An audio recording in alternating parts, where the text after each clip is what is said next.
உங்களுக்கு தெரியுமா? வருடந்தோறும் 1.3 பில்லியன் தொன் உணவுப் பொருட்கள் உலகளாவிய ரீதியில் வீணடிக்கப்பட்டு வருகின்றன.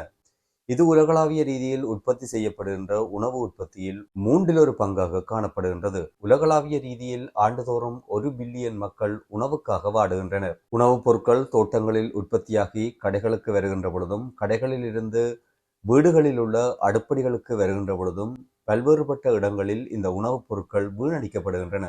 உணவுப் பொருட்களை வீணடிப்பு செய்வது என்பது தனித்து உணவுப் பொருட்களை மட்டும் வீணடிப்பு செய்வதல்ல.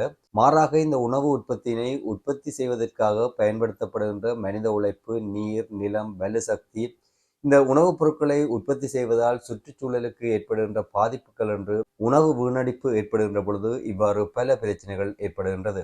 அபிவிருத்தி அடைந்த நாடுகளில் உணவு வீணடிப்பு என்பது மக்களுடைய அதிகளவான கொள்வனவு சக்தியாலும் பெஸ்ட் பிஃபோர் டேட் என்ற சிந்தனையாலும் அதிகளவு உணவு அபிவிருத்தி அடைந்த நாடுகளில் வீணடிக்கப்படுகின்றது. அபிவிருத்தி அடைந்து வருகின்ற நாடுகளை பொறுத்தவரையில் பொதுவாக குறைந்தளவான களஞ்சியப்படுத்தல் மற்றும் போக்குவரத்து பிரச்சனைகள் காரணமாக அதிகளவு உணவுப் பொருட்கள் வீணடிக்கப்படுகின்றன.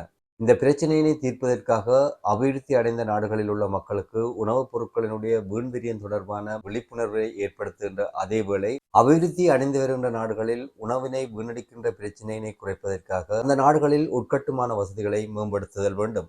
உலகளாவிய ரீதியில் ஒரு கூட்டு முயற்சியின் விளைவாக இந்த பிரச்சனையினை இலகுவாக தீர்த்து கொள்ள முடியும்.